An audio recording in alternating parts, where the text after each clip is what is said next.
السلام علیکم دوستو، ایم آئی اسٹوری میں خوش آمدید۔ پرانے زمانے کا ذکر ہے کہ ملک کے کہکشاں پر کہان نامی ایک بادشاہ حکومت کرتا تھا۔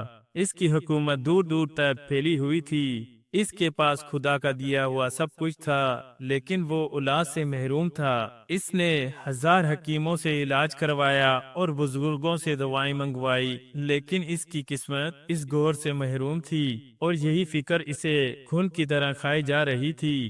ایک روز جب وہ اپنے محافظوں کے ساتھ جنگل میں شکار کھیلنے جا رہا تھا، اچانک اس کی نگاہ دور جھاڑیوں سے نکلتے ہوئے ہرن پر پڑی۔ ہرن ان کی ہی جانب دوڑا اور پھر اپنے آپ کو سواروں کے تیروں سے بھری ہوئی کمانوں کی زد میں آ کر پلٹا۔ پھر اس سے پہلے کہ تیروں کی وہ چھاڑ ہو جائے، اس کی زندگی کا خاتمہ کر دیا جائے، بادشاہ نے حکم دیا اس ہرن کو زندہ پکڑا جائے، اور محافظوں کی اٹھی ہوئی کمانیں جھک گئی اور گھوڑے کو ایڑی لگا دی گئی۔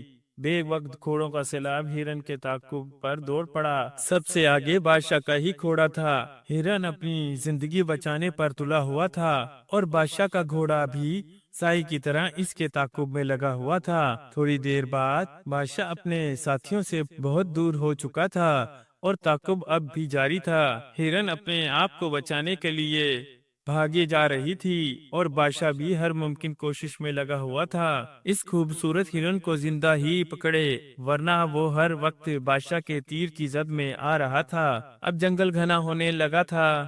بادشاہ نے ہرن کے جنگل میں چھپ جانے کے خدشے کو محسوس کرتے ہوئے گھوڑے کو ایڑی لگا دی، مگر گھوڑے میں اب مزید دم خم نہیں تھا۔ اس کی رفتار تو پہلے ہی بہت تیز تھی، اس میں اضافہ نہ ہو سکا، اور ہرن جنگل میں داخل ہو گئی۔ بادشاہ کا گھوڑا بھی جنگل میں داخل ہو کر درختوں کے بکھرے ہوئے خشک پتوں کو اپنے سموں تلے رونتا ہوا آگے بڑھ رہا تھا، اور آخر یہ جنگل بھی عبور ہو گیا۔ بادشاہ نے ہرن کو ایک ٹیلے پر چڑھتے ہوئے دیکھا، اور اس کے بعد بادشاہ نے اس کو لاکھ تلاش کیا، مگر ہرن کا کہیں نشان نہ ملا۔ اب بادشاہ بہت پریشان ہوا، ایک تو ہرن نہ ملنے کی وجہ سے، اور دوسرا کافی دور جنگل میں نکل آنے کے باعث بادشاہ تقریباً اپنا راستہ کھو چکا تھا۔ اب وہ اندازے سے واپس چل پڑا، مگر جلد ہی اسے احساس ہو گیا کہ وہ غلط راستے پر چل رہا ہے۔ اس نے گھوڑا دوسرے راستے پر موڑ دیا، لیکن یہ بھی وہ راستہ نہیں تھا جس سے بادشاہ پہلے گزر چکا تھا۔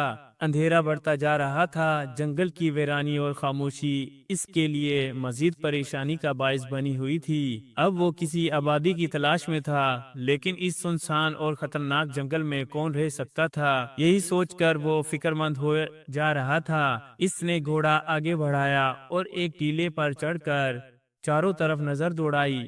اچانک دور شمال کی جانب اسے دھواں اڑتا ہوا نظر آیا۔ بادشاہ کو بہت خوشی ہوئی۔ بادشاہ نے شمال کی جانب اپنا گھوڑا گھما دیا اور ایڑی لگا دی۔ گھوڑا کمان سے نکلے ہوئے تیر کی طرح دوڑتا ہوا منزل مقصود تک پہنچ گیا، اور بادشاہ کو یہ دیکھ کر حیرانی ہوئی کہ یہاں ایک جھونپڑی تھی جس میں سے دھواں نکل رہا تھا۔ بادشاہ نے گھوڑا باہر روکا، خود جھونپڑی کے اندر داخل ہو گیا۔ اندر ایک بزرگ آنکھیں بند کیے عبادت میں مصروف تھا۔ بادشاہ بزرگوں کی بہت عزت کیا کرتا تھا، اس لیے وہ اس کے قریب ہی بیٹھ گیا۔ تھوڑی دیر بعد بزرگ نے آنکھیں کھولی اور بادشاہ کو دیکھ کر مسکرائے۔ ان کی آنکھوں نے بادشاہ کی آمد پر کسی قسم کے تعجب کا اظہار نہ کیا، کیونکہ ان کی باطنی آنکھیں اپنی روحانی طاقت سے سب کچھ دیکھ رہی تھی۔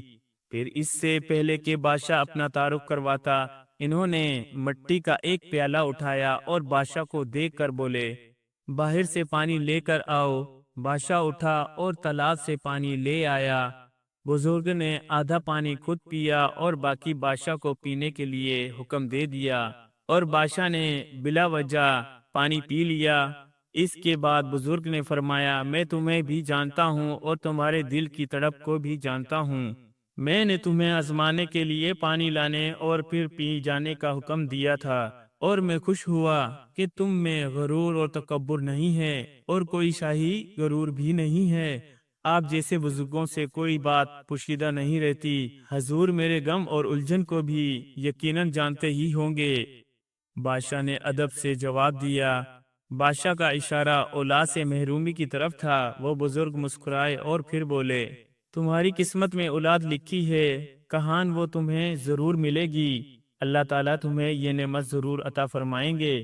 پھر انہوں نے ٹوکری سے ایک سیب اٹھایا اور بادشاہ کو دیتے ہوئے بولے، یہ سیب اپنی بیوی کو کھلا دینا، خدا تمہاری مراد ضرور پوری کرے گا۔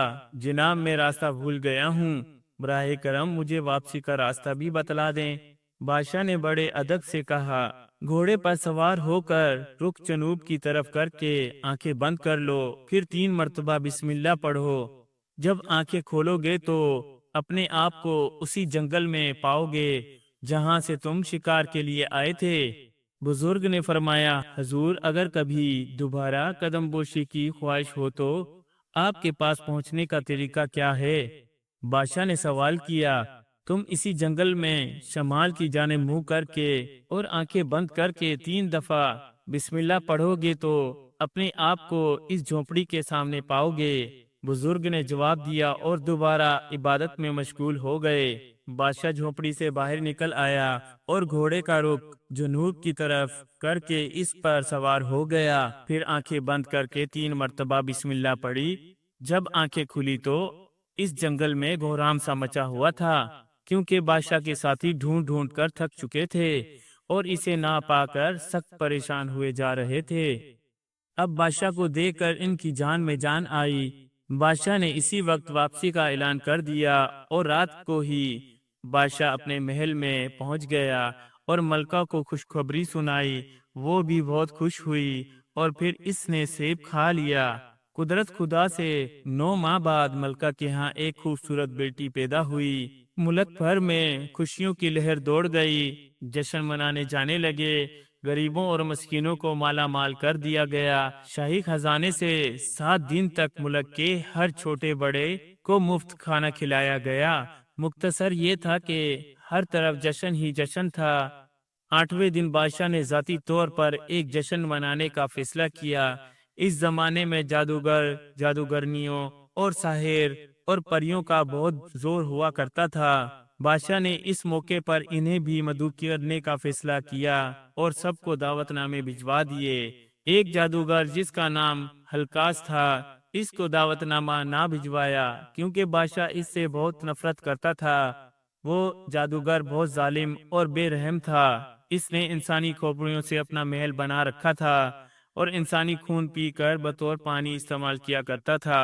وہ ہوس سے، الفت اور شراب سے دشمنی رکھتا تھا۔ دوسرے دن جشن بڑے وسیع پیمانے پر شروع ہوا تو اس جشن میں تمام ساحروں، جادوگروں اور ملک کے تمام امیر اور غریب نے شرکت کی اور شہزادی کو تحفے دیے اور دعائیں دی۔ جشن کے اختتام پر سب بادشاہ تمام مہمانوں کو الوداع کہہ کر شہزادی کے کمرے میں آیا تو اچانک ایک دھماکہ سا ہوا اور ایک بجلی سی گوندی۔ اب وہاں ہلکاس جادوگر ظاہر ہوا۔ اس کی نگاہیں شعلے اگل رہی تھی، اچکا ہوا چہرہ کسی وحشی درندے کی طرح نظر آ رہا تھا۔ پھر اس سے پہلے کہ بادشاہ اس سے کوئی سوال کرتا، وہ غصیلے لہجے میں بادشاہ سے مخاطب ہوا، کہاں تم نے مجھے جشن میں مدعو نہیں کیا؟ کوئی بات نہیں، لیکن میں شہزادی کو تحفہ ضرور دوں گا، ہلکاس جادوگر نے کہا اور شہزادی کے بستر کی طرف بڑھا اور اپنا بایاں ہاتھ بغل سے نکال کر اس کی انگلی شہزادی کے منہ میں دے دی۔ معصوم شہزادی نے اسے چوس لیا۔ پھر بادشاہ کے چیخنے اور اس کی حرکت روکنے سے اس نے انگلی نکال لی اور تیز لہجے میں بولا، میرے تحفے کو یاد رکھنا، شہزادی جب 16 سال کی ہو جائے گی تو اچانک اس کا قد گھٹ جائے گا اور وہ 1 ہاتھ برابر کی رہ جائے گی۔ نہیں نہیں، یہ ظلم ہے، بادشاہ نے غصیلے انداز میں چیخ کر کہا، کیوں نہیں، ایسا ضرور ہوگا، شہزادی بونی ضرور ہوگی۔ اس کے ساتھ ہی روشنی کا چپکا سا ہوا اور جادوگر غائب ہو گیا۔ پھر تو جیسے ایک گھوران سا مچ گیا۔ بادشاہ نے نجومی اور ساحر جادوگروں کو بلا لیا کہ وہ شہزادی کی ہر قیمت پر اس دام سے کوئی نجات دلائے، لیکن 3 دن کی مسلسل کوشش کے بعد یہی فیصلہ طے پایا کہ وقت کا انتظار کرے، جب اس کا رد و عمل ہوگا پھر کچھ کیا جا سکے گا۔ بادشاہ بھی مجبوراً خاموش ہو گیا اور دعاؤں کا سلسلہ شروع کرا دیا گیا۔ شہزادی جس کا نام زرین رکھا گیا تھا عمر کے فاصلے طے کرنے لگی تھی۔ عمر کے ساتھ ساتھ اس کا حسن بھی بڑھتا جا رہا تھا، اور پھر اس کے حسن کے چرچے دور دور تک پھیلنے لگے، اور ہر کوئی شہزادی زرین کی خوبصورتی کے گن گانے لگے، اور شہزادی جوانی کی منزل کی طرف بڑھنے لگی۔ آخر وہ منحوس دن آ ہی گیا جس کا سب کو انتظار تھا۔ شہزادی زرین نے 16ویں سال میں قدم رکھ لیا تھا۔ پھر ایک دن جب وہ باغ میں اپنی سہیلیوں کے ساتھ سیر و تفریح میں مصروف تھی، اچانک اس کا قد گھٹنے لگا۔ شہزادی کی سہیلیاں چیخ پڑی اور بادشاہ کو اطلاع دی گئی۔ بادشاہ دربار کو چھوڑ کر دیوانوں کی طرح بھاگ کر شہزادی کے پاس پہنچا۔ اس وقت شہزادی آدھی ہو چکی تھی۔ بادشاہ نے بزرگوں اور ساحروں اور حکیموں کو طلب کیا تاکہ اس سلسلے میں کچھ کرے۔ حکیموں نے اس خطرے کے پیش نظر کہ اس ذلیل جادوگر نے شاید کوئی ایسا زہر نہ دے دیا ہو جس کا اثر 16 سال کے بعد ہوتا ہو، مختلف قسم کی تدابیریں اور جڑی بوٹیاں آزمائی گئی لیکن ناکام رہے۔ ساحروں نے عمل اور بزرگوں نے دعائیں کی مگر سب بے سود۔ دیکھتے ہی دیکھتے شہزادی شام تک ایک ہاتھ کے برابر رہ گئی۔ اب بادشاہ بہت فکر مند ہوا۔ اس نے اپنی طرف سے ہر ممکن کوشش کی مگر کوئی کوشش بار نہ آئی۔ بادشاہ اس قدر غصے میں تھا کہ اس کا بس نہیں چلتا تھا کہ ورنہ وہ اس جادوگر کے ٹکڑے ٹکڑے اڑا دیتا۔ اسی طرح وقت گزرتا رہا اور 1 ماہ گزر جانے کے باوجود بھی شہزادی کی حالت میں کوئی تبدیلی نہ آئی۔ آخر مشیروں اور وزیروں نے بادشاہ کو مشورہ دیا کہ وہ ہلکات جادوگر کے پاس جائے اور اس سے درخواست کرے کہ وہ اپنا عمل واپس لے لے۔ اس کے علاوہ اور کوئی چارہ نہیں ہے۔ بادشاہ نے ان کا مشورہ قبول کر لیا اور شہزادی کی خاطر اس ذلیل جادوگر کے محل جانے کو تیار ہو گیا۔ بادشاہ نے اپنا گھوڑا منگوایا اور سوار ہو کر ہلکاس کے محل کی جانب روانہ ہو گیا۔ اس کا محل بہت دور ایک گھنے میدان میں واقع تھا اور محل سے ہر طرف ہنسنے کی آوازیں آتی رہتی تھی۔ اگر کوئی جادوگر کو نقصان پہنچانے کے ارادے سے آگے بڑھتا تو ان کھوپڑیوں سے رونے کی آوازیں بلند ہوتی اور پلک جھپکتے ہی جادو موت بن کر آ جاتا اور پھر اس کی کھوپڑی بھی اس دیوار میں لگا دی جاتی۔ بادشاہ بھی جب وہاں پہنچا تو مسلسل کہکوں کی آوازیں آتی رہی اور وہ اندر داخل ہو گیا۔ ہلکاس نے بڑے مؤدبانہ انداز میں بادشاہ کو خوش آمدید کہا۔ بادشاہ نے اس کے رویے کو نظر انداز کرتے ہوئے کہا، ہلکاس مجھ سے غلطی ہو گئی تھی کہ میں نے تمہیں اس جشن میں شریک نہیں کیا۔ اب میں ایک اور جشن منانا چاہتا ہوں تاکہ تمہیں خاص طور پر اس میں مدعو کر سکوں، مگر تم شہزادی کو اس مصیبت سے نجات دلا دو۔ تم میری غلطی کو نظر انداز کر کے شہزادی کو اصلی حالت میں لے آؤ۔ شہزادی ضرور ٹھیک ہو جائے گی، مگر اس کے لیے تمہیں میرا ایک مطالبہ ماننا پڑے گا۔ ہلکاس جادوگر نے پر اصرار انداز میں کہا، میں تیار ہوں۔ بادشاہ نے کہا، اس وقت وہ فیصلہ کر کے آیا تھا کہ اس کی جان کے بدلے بھی شہزادی کو اس مصیبت سے نجات مل سکتی ہے تو رائے گاہ نہیں کرے گا۔ شہزادی ٹھیک ہو جانے کے بعد تم اس کی شادی میرے ساتھ کرو گے۔ ہلکاس نے اپنا مطالبہ سنا دیا۔ نہیں، یہ نہیں ہو سکتا، بادشاہ گرج کر بولا۔ تو پھر سمجھ لو وہ زندگی کی آخری سانسوں تک ٹھیک نہیں ہو سکتی۔ ہلکاس نے غصے سے کہا، میں عمر بھر اسے اسی حالت میں دیکھتا رہوں گا مگر اس کی شادی تمہارے ساتھ نہیں کر سکتا۔ بادشاہ نے بھی دو ٹوک جواب دے دیا، تمہاری مجبوری اور وقت کی زیادتی تمہیں میرے در پر ضرور چکا دے گی۔ کہان ہلکاس نے جواب دیا۔ پھر اس تلخ کلامی کے بعد بادشاہ واپس آ گیا۔ اس کا دماغ جلتی ہوئی کھوپڑی کی مانند چٹک رہا تھا اور دل خون کے آنسو رو رہا تھا۔ اچانک بادشاہ کے ذہن میں اسی بزرگ کا خیال آ گیا جن کی دعاؤں سے یہ گوہر نصیب ہوا تھا۔ بادشاہ کا چہرہ خوشی سے ڈگمگا اٹھا اور واپس محل کے بجائے بادشاہ نے اپنا رخ جنگل کی طرف موڑ دیا اور جہاں آج سے 17 سال پہلے شکار کھیلنے گیا تھا۔ جنگل میں پہنچ کر بادشاہ نے اپنا رخ شمال کی جانب کیا اور پھر آنکھیں بند کر کے 3 مرتبہ بسم اللہ پڑھی اور جب آنکھیں کھولی تو اپنے آپ کو اسی جھونپڑی کے پاس پایا گیا۔ بادشاہ گھوڑے سے نیچے اترا اور جھونپڑی میں داخل ہو گیا، مگر چونک پڑا کیونکہ اندر وہ بزرگ نہیں تھے بلکہ کوئی اور بزرگ عبادت میں مشغول تھے۔ بادشاہ کے پوچھنے پر ان بزرگ نے بتلایا کہ بادشاہ کے مطلوبہ بزرگ عرصہ 2 سال ہوا انتقال کر چکے ہیں۔ یہ خبر بادشاہ کے ذہن میں بم کی مانند پڑی اور بادشاہ کی خوشیوں پر اداسی پڑ گئی۔ بادشاہ نے بزرگ کے مزار کا پوچھا تو انہوں نے جھونپڑی کے اندر اشارہ کر دیا۔ اب بادشاہ نے جو غور سے دیکھا تو سامنے اسے ایک اور دروازہ کھلا دکھائی دیا۔ بادشاہ دروازہ عبور کر کے اندر داخل ہوا تو اندر ایک کھلے کمرے کے وسط میں ایک قبر دکھائی دی۔ بادشاہ نے فاتحہ پڑھی اور باہر نکل آیا اور واپس جانے کے لیے گھوڑے پر سوار ہونے ہی لگا تو ان بزرگ نے کہا، بیٹا تم واپس مت جاؤ، کیونکہ مرحوم بزرگ کا حکم ہے کہ جو بھی میرے مزار پر آئے ایک رات یہاں ضرور گزارے۔ بادشاہ ان کا حکم سن کر ٹھہر گیا۔ ان بزرگ نے رات گزارنے کے لیے اسے جھونپڑی میں جگہ دے دی اور بادشاہ سو گیا۔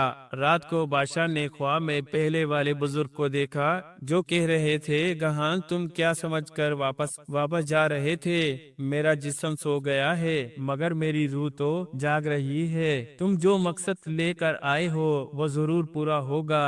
صبح اٹھ کر جنوب کی جانب 10 فرلانگ جانا، آگے تمہیں 3 درخت ایک دوسرے سے جڑے ہوئے دکھائی دیں گے۔ جب تم درمیان والے درخت کی جڑ کو کھودو گے تو وہاں تمہیں ایک صندوقچہ ملے گا جس میں ایک دیا ہوگا۔ تم ایک کمرے میں شہزادی کے سامنے دیا جلانا۔ جوں جوں دیے کی بتی سلگتی رہے گی شہزادی بڑی ہوتی جائے گی۔ بادشاہ صبح اٹھا تو وہ بہت خوش ہوا۔ نماز سے فارغ ہونے کے بعد اس نے گھوڑا سنبھالا اور چند لمحوں کے بعد مطلوبہ جگہ پہنچ گیا۔ واقعی وہاں یہ 3 درخت موجود تھے۔ بادشاہ نے تلوار نکالی اور درمیان والے درخت کی جڑ کھودنے لگا۔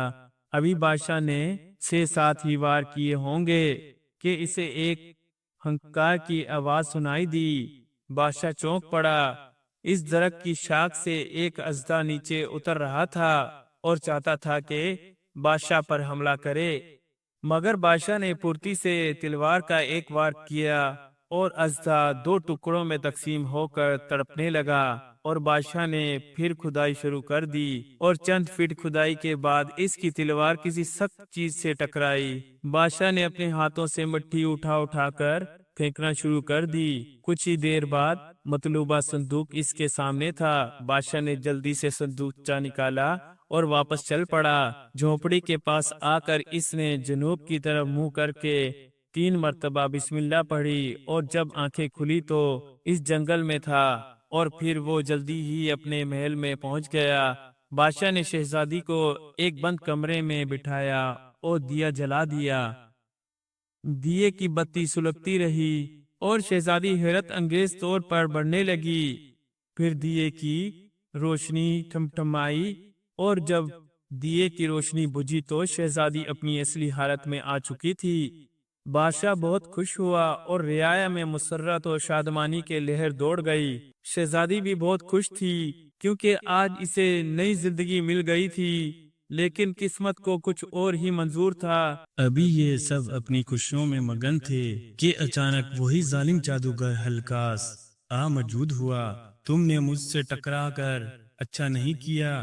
میں اب ایسا وار کروں گا کہ شہزادی تڑپتی رہے گی اور تم اس کی حالت پر آنسو بہانے کے علاوہ کچھ نہ کر سکو گے۔ جادوگر نے قہر سے بھرپور آواز میں کہا اور ساتھ ہی ہاتھ سیدھا کر دیا۔ غیر معمولی طریقے سے اس کے ہاتھ میں ایک خنجر آ گیا۔ اس نے خنجر اپنے بائیں بازو پر چلایا، خون کا ایک فوارہ سا نکلا۔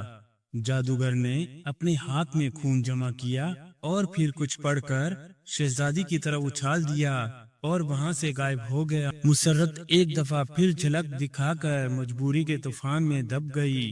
دیکھتے ہی دیکھتے اس کے تمام جسم پر ابلے پڑ گئے تھے اور شام تک شہزادی کی حالت بہت خراب ہو گئی۔ درد اور تکلیف کی شدت سے شہزادی چیخ مارتی اور بے ہوش ہو جاتی۔ اس کا جسم گل چکا تھا اور زخموں میں کٹاؤ پیدا ہو چکے تھے۔ بادشاہ نے حکیموں اور ساحروں کو بلایا، مگر پہلے کی طرح وہ پھر ناکام رہے۔ بادشاہ امید کی کرن لے کر پھر بزرگ کے پاس پہنچا۔ رات کو خواب میں بشارت ہوئی کہ شہزادی کو ٹھیک کرنے کے لیے 2 سروں والے شیر کے خون کی ضرورت ہے، جس میں ہلکاش جادوگر کی جان ہے۔ اس شیر کے خون سے شہزادی غسل پانے کے بعد ٹھیک ہو سکے گی۔ آپ مجھے راستہ بتا دیں، اس شیر کا خون اپنی زندگی دے کر بھی لانے سے گریز نہ کروں گا۔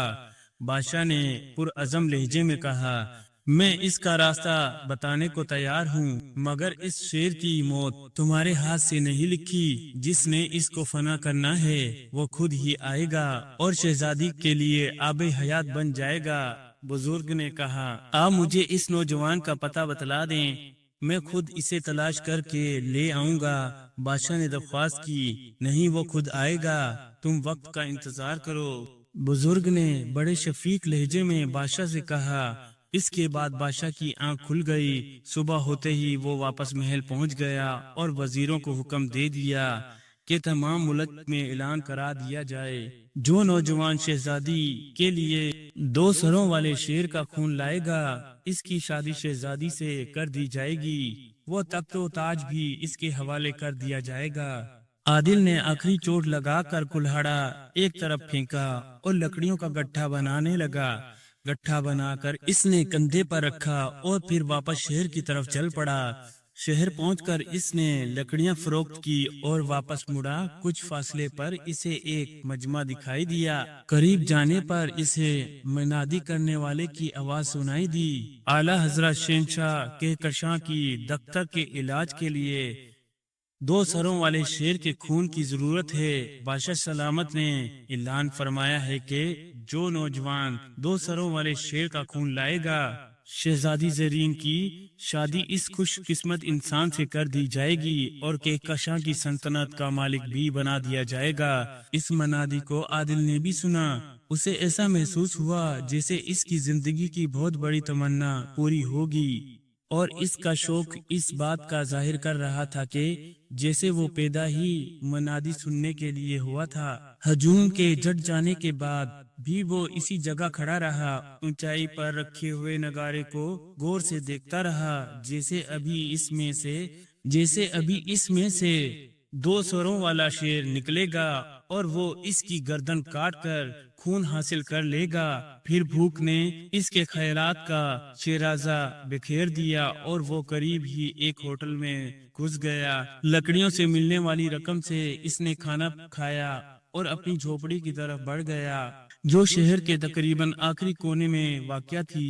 عادل اس دنیا میں بالکل اکیلا تھا۔ ابھی وہ بچہ ہی تھا کہ والدین کا سایہ سر سے اٹھ گیا۔ صرف ایک بہن تھی، اسے بھی کوئی ظالم اٹھا کر لے گیا، اور 10 سال کی طویل مدت گزرنے کے باوجود وہ اب تک لاپتہ تھی۔ پیشے کے لحاظ سے اس کا باپ بھی لکڑہارا تھا، اس لیے اس نے بھی یہی پیشہ اپنا لیا۔ وہ تمام لکڑیاں کاٹ کر شام کو شہر جا کر فروخت کر دیتا تھا۔ عادل ساری رات چارپائی پر کروٹیں بدلتا رہا۔ اس کے ذہن میں 2 طرفہ جنگ ہو رہی تھی، ایک ایسے اس مہم پر جانے کے لیے تیار کر رہی تھی اور دوسری اسے منع کر رہی تھی۔ صبح ہو گئی اور وہ کوئی فیصلہ نہ کر سکا۔ آخرکار اس نے فیصلہ اپنے پیر و مرشد پر چھوڑ دیا۔ اتفاق سے عادل کے پیر بھی وہی بزرگ تھے جن سے بادشاہ 2 دفعہ ملاقات کر چکا تھا۔ صبح اٹھ کر اس نے اپنی تلوار اٹھائی، اپنے ایک دوست سے گھوڑا لیا اور اپنے پیر کی طرف چل دیا۔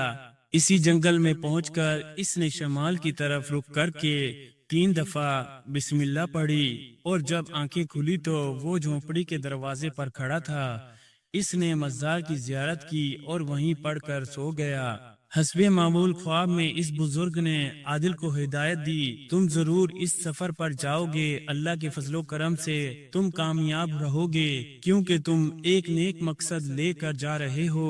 کسی مجبور بے بس کی مدد کرنا خدا کے نزدیک انتہائی پسندیدہ فعل ہے۔ تمہاری راہ میں مشکلات اور رکاوٹیں آئیں گی، مگر تم ہمت نہ ہارنا، ورنہ ہلاکت میں پڑ جاؤ گے۔ آپ کا حکم بجا، کانٹوں سے الجھ کر ہی انسان پھولوں تک پہنچتا ہے۔ عادل نے جواب دیا، خدا تمہارا مددگار ہو۔ بیدار ہو کر تمہیں قبر کے پاس ایک انگوٹھی اور تعویذ ملے گا۔ انگوٹھی تمہیں ہر مشکل سے ہدایت دے گی اور تعویذ تمہیں طلسمات کے اثر سے محفوظ رکھے گا۔ بزرگ نے نصیحت کی اور غائب ہو گئے۔ صبح بیدار ہوتے ہی عادل نے نماز پڑھی اور پھر قبر کے پاس سے انگوٹھی اور تعویذ کو اٹھا لیا۔ انگوٹھی کو انگلی میں پہنا اور تعویذ کو گلے میں ڈال کر عادل باہر نکل آیا۔ باہر آتے ہی حیرت انگیز طور پر انگوٹھی سے آواز آئی، تم اب جہاں کھڑے ہو اسی طرف ناک کی سیدھ میں 10 کوس کے فاصلے پر ایک قلعہ ہے۔ اس قلعے کا نام خونی قلعہ ہے۔ اس قلعے کے اندر سے ہی راستہ 2 سروں والے شیر کے ٹھکانے کو جاتا ہے۔ قلعے میں ایک دیو رہتا ہے، لیکن جب صبح کی سفیدی پھیلی ہے اس وقت سے سورج غروب ہونے تک وہ دیو بلا کے روپ میں رہتا ہے۔ سب سے پہلے تمہیں اس کو ہلاک کرنا ہے۔ عادل گھوڑے پر سوار ہوا اور انگوٹھی کی ہدایت کے مطابق سیدھا چل پڑا۔ 10 کوس کے فاصلے طے کرنے کے بعد اسے دور ایک سیاہ رنگ کا قلعہ دکھائی دیا۔ قلعے کے اوپر سیاہ رنگ کا دھواں پھیلا ہوا تھا جو آسمان تک جاتا ہوا دکھائی دے رہا تھا۔ قلعے کے 4 فلانگ کے فاصلے پر عادل کا گھوڑا رکا اور نیچے اتر آیا۔ اس وقت سورج سر پر آیا ہوا تھا، جس کا مطلب تھا کہ اس قلعے میں داخل ہونے کے لیے آدھا دن اور پوری رات انتظار کرنا پڑے گا۔ عادل نے گھوڑے درخت سے باندھا اور قریب ہی سایہ دار درخت کے نیچے لیٹ گیا۔ تلوار کھول کر اس نے اپنے پہلوؤں میں رکھ لی۔ عادل آئندہ آنے والے واقعات پر مزید سوچتا رہا اور سوچتے سوچتے ہی وہ سو گیا۔ آدھی رات کے بعد اس کی آنکھ کھل گئی۔ اس نے تلوار اٹھائی اور خدا کا نام لے کر پیدل ہی قلعے کی طرف چل پڑا۔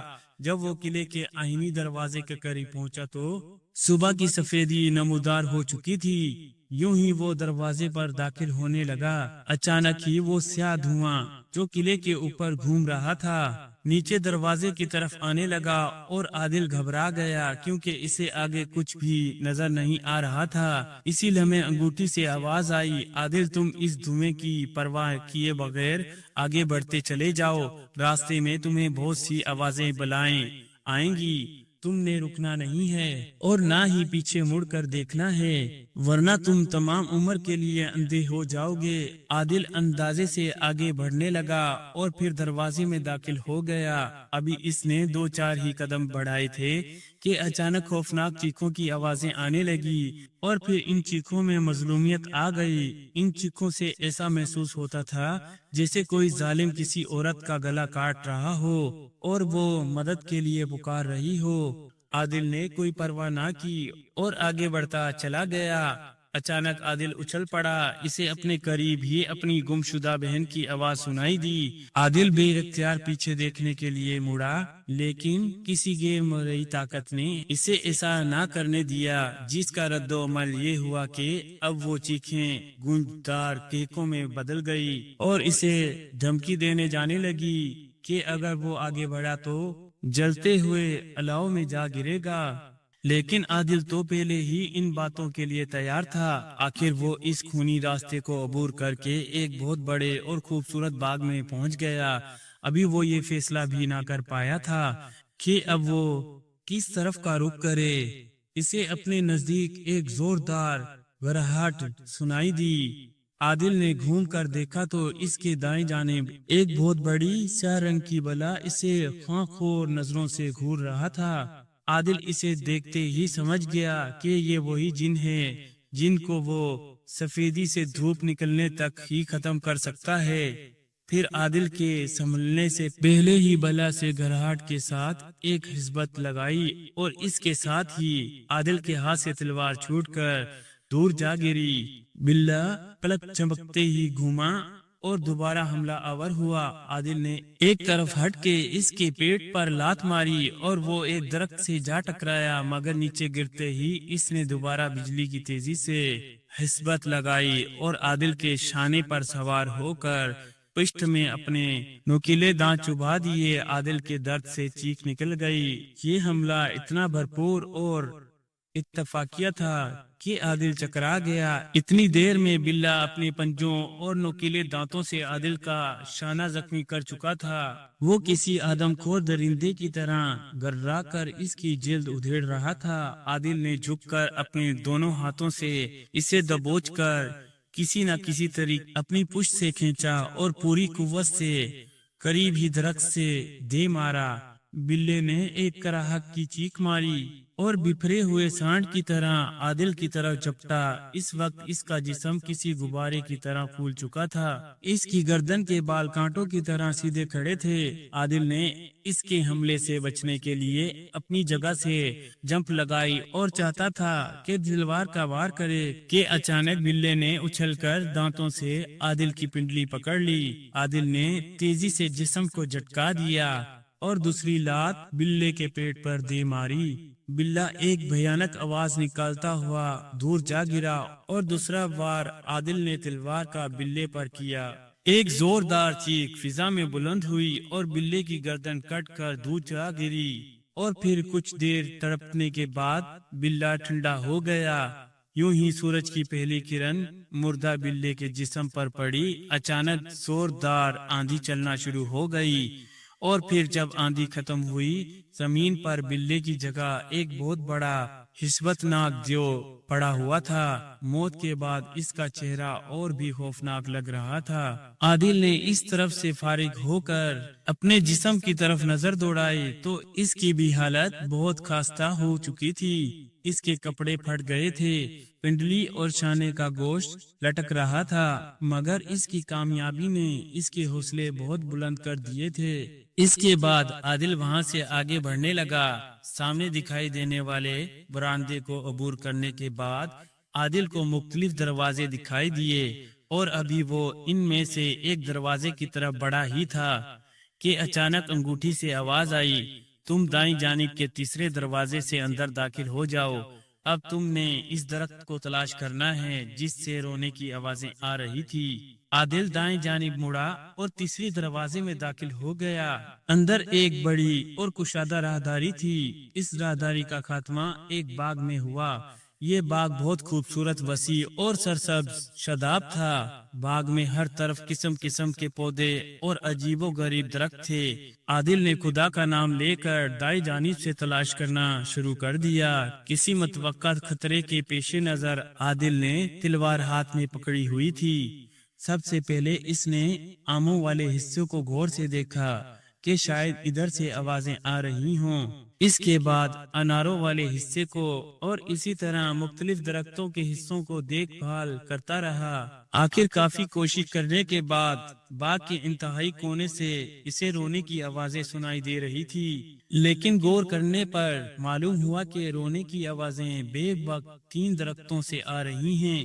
عادل نے کچھ سوچا اور تلوار کا وار پہلے درخت کی ٹہنی پر کر دیا۔ تلوار کا وار کرتے ہی اس درخت سے رونے کی آوازیں آنی بند ہو گئی اور ٹہنی کٹ کر نیچے گر گئی۔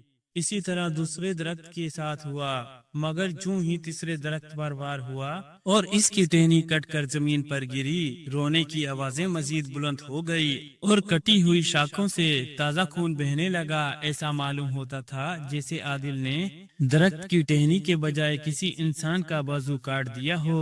عادل نے مطلوبہ درخت تلاش کر لیا تھا۔ اب عادل انگوٹھی سے مزید ہدایت کا منتظر تھا کہ اچانک انگوٹھی سے آواز آئی، عادل تم اس درخت کی جڑ کو کھود دو۔ عادل نے تلوار سے درخت کی جڑ کھودنی شروع کر دی۔ ابھی اس نے 3-4 ہی وار کیے تھے کہ اچانک زور زور کی آوازیں آنے لگی، جیسے زوردار آندھی آ رہی ہو، اور پھر اس کے چاروں طرف دھواں چھا گیا۔ جب دھواں ختم ہوا تو عادل یہ دیکھ کر حیران رہ گیا کہ وہاں پر 20-50 بونے کھڑے تھے۔ انہوں نے چھوٹے چھوٹے تیر کمان اٹھا رکھے تھے اور وہ دائرے کے شکل میں آگے بڑھ رہے تھے۔ عادل نے خطرہ محسوس کرتے ہوئے تلوار سنبھالی اور چاہتا تھا کہ ان پر وار کرے، مگر وہ یہ دیکھ کر حیران رہ گیا کہ تمام بونے اچانک غائب ہو گئے۔ عادل نے ادھر ادھر بہت تلاش کیا، مگر ان کا کہیں پتہ نہ چل سکا۔ عادل پھر اپنے کام میں لگ گیا اور پھر تلوار کی پہلی ضرب زمین پر پڑتے ہی پھر عادل کے قدموں کے نزدیک وہ بونے ظاہر ہوئے اور یکدم تیر چلا دیے۔ عادل کی سسکی نکل گئی، اسے یوں محسوس ہوا جیسے اس کے پاؤں سن ہو گئے ہیں۔ اسی وقت اس کے پاؤں کے نزدیک دھواں پھیل گیا تھا۔ جب دھواں ختم ہوا تو بونے غائب ہو گئے اور ایک عجیب و غریب اور حیرت انگیز منظر سامنے آ گیا۔ عادل کے پاؤں پتھر کے ہو چکے تھے اور آہستہ آہستہ یہ عمل بڑھنے لگا اور اس کی ٹانگیں بھی پتھر کی ہونے لگی تھی۔ عادل حیران کھڑا اپنی ٹانگوں کو پتھر کا بنتے ہوئے دیکھ رہا تھا۔ اچانک انگوٹھی میں سے آواز ابھری، تم فوراً کھدائی شروع کر دو، تھوڑی سی کھدائی کے بعد تمہیں ایک زینہ نظر آئے گا، تم فوراً زینے کے ذریعے نیچے اتر جانا، اندر ایک تالاب ملے گا، اگر ناف تک پتھر بننے سے پہلے تم اس تالاب میں نہائے تو ٹھیک ہو سکو گے، ورنہ ہمیشہ کے لیے پتھر کے بن جاؤ گے۔ عادل نے یہ سنا اور تیزی سے کھدائی کرنے لگا۔ زمین میں جتنا بڑا گڑھا ہوتا جا رہا تھا، پتھر بننے کا عمل تیزی سے جاری تھا، اور جب اسے سیڑھیاں نظر آئی تو وہ نچلے دھڑ تک پتھر کا بن چکا تھا۔ ناف تک پتھر بننے میں صرف 2 انچ کا فاصلہ رہ گیا تھا۔ عادل نے تلوار کو اپنی میان میں رکھی اور تیزی کے ساتھ ہاتھوں سے دوسری سیڑھی کو پکڑا اور اپنے آپ کو پوری قوت سے اندر کی طرف کھینچا۔ وہ اندر تو داخل ہو گیا، مگر چونکہ اس کا نچلا حصہ وزنی تھا اس لیے وہ اپنے آپ کو سنبھال نہ سکا اور دوسرے ہی لمحے وہ کلا بازیاں کھاتا ہوا سیڑھیوں کے نچلے فرش پر جا گرا۔ اس کو چوٹیں تو بہت آئی، زخموں میں دوبارہ درد ہونے لگا، مگر وہ پتھر بننے کے عمل سے محفوظ ہو گیا تھا۔ اب عادل ایک کشادہ اور چکور کمرے میں پڑا تھا اور سیڑھیوں کے راستے سورج کی روشنی اندر پڑ رہی تھی۔ اس روشنی میں عادل نے کمرے کا جائزہ لیا اور سامنے نظر آنے والے دروازے کی طرف گھسنے لگا۔ وہ صرف ہاتھوں کے سہارے اپنے جسم کو پوری قوت سے گھیس رہا تھا۔ پھر اس سے پہلے کہ دروازے میں داخل ہوتا، اچانک سیڑھیوں سے پیدا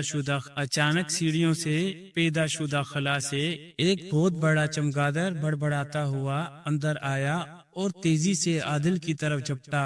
عادل اس اچانک حملے کے لیے تیار نہ تھا، اسی لیے وہ عادل کی کمر کو زخم دینے میں کامیاب ہو گیا تھا۔ اس کی اس چیخ سے سارا کمرہ گونج اٹھا تھا۔ عادل نے بامشکل پلٹا کھایا اور کمر کے بل لیٹ کر تلوار نکالی اور اس پر حملے کا انتظار کرنے لگا۔ چمگادڑ نے پھر حملہ کیا اور عادل نے تلوار گھمائی، مگر وہ اس کے زد سے بچ گیا۔ چمگادڑ چھت کی طرف بلند ہوا اور اپنی گسیلی آنکھوں سے عادل کو گھورا اور پھر حملہ آور ہوا۔ عادل نے تلوار کا وار کیا، مگر صحیح حالت میں نہ ہونے کی وجہ سے کوئی اچھا وار نہ کر سکا تھا، اس لیے وار پھر خالی گیا۔ پھر اچانک چمگادڑوں نے عادل کی آنکھوں پر حملہ کر دیا۔ عادل نے بڑی پھرتی سے سر کو ایک طرف جھکا دیا، اس طرح اس نے اپنی آنکھوں کو تو بچا لیا، مگر اس کی پیشانی محفوظ نہ رہ سکی۔ البتہ زخم زیادہ گہرا نہیں تھا۔ دور جا کر چمگادڑ پھر پلٹا اور دوبارہ عادل پر جھپٹا۔ عادل اب اس حملے کے لیے تیار تھا۔ جو ہی چمگادڑ نے حملہ کیا، عادل نے تلوار گھمائی اور چمگادڑ کے 2 ٹکڑے کر دیے۔ عادل پھر گھسیٹتا ہوا آگے بڑھا۔ دروازے عبور کرنے کے بعد اسے کچھ فاصلے پر ایک چکور تالاب نظر آیا۔ عادل جب نزدیک پہنچا تو اس نے دیکھا کہ تالاب بہت گہرا ہے اور پانی تک پہنچنے کے لیے لاتعداد سیڑھیوں سے گزرنا پڑے گا، جو پتھر شدہ دھڑ کے ساتھ طے کرنا انتہائی مشکل تھا۔ عادل نے اس بات کو محسوس کرتے ہوئے پہلی سیڑھی پر ہاتھ رکھے اور خدا کا نام لے کر چھلانگ لگا دی۔ دوسرے لمحے وہ پانی میں تھا۔ ہلکاس جادوگر نے غصے سے اس مٹی کی مورتی پر دے مارا جس سے مسلسل کہکوں کی آوازیں آ رہی تھی۔ ہلکاس، تمہاری موت کا وقت قریب آن پہنچا ہے، طوفان اٹھ چکا ہے جو تمہاری بے رحم اور ظلم سے آلودہ زندگی کو ختم کرے گا۔ اگر یہ غلط ہوا تو میں تمہاری روح کو ایسی دیوانے میں دفن کروں گا جہاں تمہاری چیخوں کی آواز سنائی نہ دے۔ ہلکاس نے سخت لہجے میں کہا اور گولے کی طرف بڑھا۔ ہلکاس نے گولے کے پاس کھڑے ہو کر ہاتھوں کو مختلف انداز میں لہرایا اور ہونٹوں میں کچھ بڑبڑا کر پھونکا۔ گولے سے دھواں اٹھا اور جب دھواں چھٹا تو گولے میں ایک منظر دکھائی دیا۔ عادل دیو کو مار کر رونے والے درخت کی طرف بڑھ رہا تھا۔ پھر اس نے سیڑھیاں پیدا ہوتی ہوئی دیکھی۔ ہلکاس خاموش کھڑا اسے دیکھتا رہا، کیونکہ ان سیڑھیوں سے اترنے سے پہلے انسان کو پتھر کا ہونا ضروری تھا، اور ہلکاس سمجھتا تھا کہ عادل ناف تک پتھر کا بن جائے گا اور پھر اس کی موت واقع ہو جائے گی۔ لیکن جب عادل کو اس نے سیڑھیوں سے لٹک کر فرش پر گرتے دیکھا تو غصے کے مارے اس کے جبڑے تن گئے، آنکھوں سے شعلے نکلنے لگے اور وہ غصے سے گرگرانے لگا۔ میں اس کی زندگی چھین لوں گا جس نے میری موت مانگی ہے۔ ہاں ہاں ہاں، اس مٹی کی مورتی سے دوبارہ کہکا نکلا، تم یہی آس لے کر اس دنیا سے ختم ہو جاؤ گے۔ احمق جادوگر، اب بھی وقت ہے، تم اپنا ایک بازو ختم کر کے شہزادی کو ٹھیک کر سکتے ہو۔ اس بازو کے بدلے تمہاری زندگی محفوظ رہے گی۔ بکواس بند کر، مجھے میرا انجام سنانے والے تیری روح کا وجود ہی ختم کر دوں گا، ہلکاس نے کہا، اور قریب لگا ہوا ہنٹر کھینچا اور اس مورتی پر پھٹ پڑا۔ ہنٹروں کی ضربوں سے چیخوں کی آوازیں سنائی دینے لگی۔ ایسا محسوس ہوتا تھا کہ جیسے کوئی زندہ انسان اس ہنٹر کی چوٹیں کھا کر گرگرا رہا ہو۔ پھر ہلکاس نے کافی دیر تک بے رحمی سے ہنٹر برسانے کے بعد ہاتھ روک لیا اور غضبناک لہجے میں بولا، تو اپنی سسکتی اور تڑپتی ہوئی روح کا ماتم کرتی ہوئی اس نوجوان کا حشر بھی دیکھ لینا جو اپنی زندگی کی منزل ابھی پوری کر جائے گا۔ ہلکاس نے یہ کہا اور قریب پڑی ہوئی ایک مٹی کا چمگادڑ اٹھایا اور اس پر کچھ پڑھ کر آسمان کی طرف اچھال دیا۔ فضا میں پہنچتے ہی اس کی حرکت بدل گئی اور وہ اڑتی ہوئی آنکھوں سے اوجھل ہو گئی۔ ہلکاس نے گولے کی جانب نگاہ دوڑائی۔ عادل سیڑھیاں عبور کر کے دروازے کی طرف بڑھ رہا تھا تو وہ چمگادڑ اڑتی ہوئی اس کے پاس پہنچی، مگر وہ خونی چمگادڑ بھی اس پر پرعزم نوجوان کو کچھ نہ بگاڑ سکی، اور ہلکاس نے اس کا انجام بھی اپنی آنکھوں سے دیکھ لیا۔ مٹی کی مورتی سے دوبارہ کہکا نکلا اور مدہوش جادوگر نے قہر آلود نظروں سے اسے دیکھا اور قریب پڑی ہوئی کھوپڑی اٹھائی اور اس مورتی پر دے ماری۔ مورتی سے ایک بھیانک چیخ نکلی اور وہ ٹکڑے ٹکڑے ہو گئی۔ اب اس میں سے کسی قسم کی آوازیں نہیں آ رہی تھی۔ میں اپنا مذاق اڑانے والے کی روحیں بھی نظر آتش کر دیتا ہوں، اس کا انجام تمام روحیں دیکھ لیں، ہلکاس گراتی ہوئی آواز میں بولا۔ اس کا اشارہ ان مورتیوں کی طرف تھا جو سامنے پڑی ہوئی تھی۔ اس جادوگر نے انسانوں کی روحیں مٹی کی مورتیوں میں قید کر رکھی تھی اور ان سے وہ اپنے کام لیا کرتا تھا۔ ہلکاس دوبارہ گولے میں دیکھنے لگا۔ عادل اب قریب ہی تالاب میں کودنے کو تیار تھا۔ ہلکاس نے تیزی سے قریب پڑی ہوئی ہڈیاں اٹھائی اور قریب موجود روشن آلات میں ڈال دی جو تندور کی طرز کا بنا ہوا تھا۔ دیکھتے دیکھتے گولے میں پانی کے اوپر لوہے کا ایک جال نظر آیا۔ ہلکاس جال دیکھ کر مسکرایا، مگر دوسرے ہی لمحے وہ بدحواس ہو گیا جب اس نے دیکھا کہ عادل کے گلے میں لٹکے ہوئے تعویذ سے ایک شعلہ نکلی اور جال پر ٹکرائی۔ جال راکھ کا ڈھیر ہو گیا۔ عادل تالاب میں جا گرا۔ اس تیسری ناکامی پر جادوگر کو بہت غصہ آیا۔ اس کا بس نہیں چل رہا تھا کہ ورنہ وہ عادل کے ٹکڑے ٹکڑے کر دیتا۔ ہلکاس نے ایک اور وار کا آغاز کیا۔ اس نے قریب رکھی ہوئی نکارہ اٹھائی اور اسے زور زور سے بجانا شروع کر دیا۔ نکارے کی آواز سنتے ہی مختلف دروازوں سے مختلف قسم کے پنجر، جن پر گوشت کا نام بھی نہ تھا، بڑے بھیانک انداز میں اس کی طرف بڑھے۔ ان کے قریب پہنچتے ہی جادوگر نے دوبارہ نکارہ بجایا۔ نکارے بجتے ہی جو پنجر جہاں تھا وہیں رک گیا۔ جادوگر نہایت غصے کے عالم میں انہیں کچھ کہنے لگا اور پھر اس نے گولے کی طرف اشارہ کر دیا جہاں اس کی زندگی کا دشمن عادل بالکل صحیح حالت میں عزم و استقبال کا پیکر بنا تالاب سے سیڑھیوں کے ذریعے باہر نکل رہا تھا۔ تالاب میں گرتے ہی عادل نیچے کی تہہ تک چلا گیا تھا، اور پھر جب وہ ابھرا تو اسے ایسا محسوس ہوا جیسے اس کی ٹانگوں کے اوپر سے لپٹی ہوئی کوئی چیز پگھل گئی ہو۔ پھر تھوڑی دیر بعد اس نے اپنی ٹانگوں میں حرکت کی سک پائی۔ عادل نے ٹانگوں کو زور زور سے پانی میں مارا، اور یہ دیکھ کر اس کی خوشی کی حد نہ رہی۔ اب اس کی ٹانگیں معمول کے مطابق حرکت کر رہی تھی، اور اب اس کے تمام زخم بھی بالکل ٹھیک ہو گئے تھے۔ عادل نے خدا کا شکریہ ادا کیا اور سیڑھیوں کے ذریعے تالاب سے باہر نکل آیا۔ اسی وقت انگوٹھی سے آواز آئی، تم سامنے والے دروازے سے گزر کر اپنے آپ کو ایک دریا کے کنارے پر پاؤ گے۔ دریا میں تمہیں ایک کشتی دکھائی دے گی، تم اس کشتی میں سوار ہو جانا، بلکہ تعویذ کو پانی میں ڈال کر داخل ہو جانا اور دریا کو عبور کر لینا۔ عادل نے اس پیغام کو غور سے سنا اور سامنے والے دروازے کی طرف بڑھا۔ اس دروازے کو عبور کرنے کے بعد عادل ایک دریا کے کنارے پر پہنچ گیا۔ اوپر کھلا آسمان دکھائی دے رہا تھا۔ عادل دریا کی طرف بڑھا تو اسے ایک کشتی دکھائی دی جو خود بخود اس کی طرف بڑھ رہی تھی۔ عادل اس کشتی کو نظر انداز کر کے دریا میں داخل ہو گیا۔ جب اس کے پاؤں پانی میں پڑے تو کشتی بھی اس کے قریب پہنچ گئی تھی۔ کشتی بہت خوبصورت بنی ہوئی تھی، اس کے اندر مخمل اور زرتاب کے قالین اور پردے لگے ہوئے تھے، اور آرام و آرائش کا تمام سامان دکھائی دے رہا تھا۔ اگر عادل کو اس کے بارے میں ہدایت نہ ہوتی تو وہ اس میں یقیناً سوار ہو جاتا، لیکن اس وقت وہ طلسم کی دنیا میں تھا۔ عادل نے تعویذ دریا میں ڈال دیا، جو دیکھتے ہی دیکھتے پانی کی سطح پر آگے بڑھنے لگا۔ عادل بھی تعویذ کے پیچھے پیچھے چل پڑا۔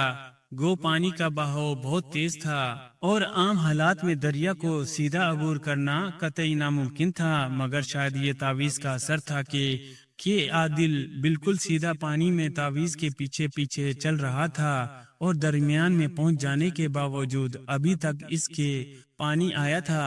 البتہ جب وہ درمیان میں پہنچا تو پانی اچانک انتہائی ٹھنڈا ہو گیا، اور عادل کو یوں محسوس ہوا کہ اگر چند لمحے یہی حالت برقرار رہی تو ٹھنڈ اس کے وجود کو ختم کر دے گی۔ اس نے اس افنات سے گھبرا کر کشتی میں جو اس کے ساتھ چل رہی تھی سوار ہونا چاہا، مگر انگوٹھی کی آواز نے اسے چکا دیا، جو وہ اس حرکت سے باز رہا۔ آخر بہت محنت کے بعد عادل نے دریا کو عبور کر لیا۔ دوسرے کنارے پر پہنچ کر تعویذ اسے ریت پر پڑا ہوا نظر آیا، جسے اس نے اٹھا لیا اور آگے بڑھ گیا۔ کچھ دور آنے کے بعد اسے ایک بہت بڑا قلعہ دکھائی دیا۔ عادل اس قلعے کی جانب بڑھ گیا۔ جب وہ قلعے کے قریب پہنچا تو اچانک قلعہ اس کی نظروں سے غائب ہو گیا۔ عادل بہت پریشان ہوا اور سوچنے لگا کہ کیا کرے، کہ اچانک انگوٹھی سے آواز آئی، تم سامنے والے جنگل کا رخ کرو، وہاں تمہیں ایک سرخ گردن والا بھینسا ملے گا، اسے تم نے ہلاک کرنا ہے اور اس کے پیٹ میں سے نکال کر اس نظر نہ آنے والی دیوار پر دے مارنا ہے، اس کے بعد تمہیں دوبارہ قلعہ دکھائی دے گا۔ عادل نے اس ہدایت کو سنا اور جنگل کی طرف چل پڑا۔ جنگل بالکل ویران اور سنسان تھا۔ درختوں کی جھنڈ اور ان پر لگے ہوئے خشک پتوں کے علاوہ کوئی جاندار شے دکھائی نہیں دے رہی تھی۔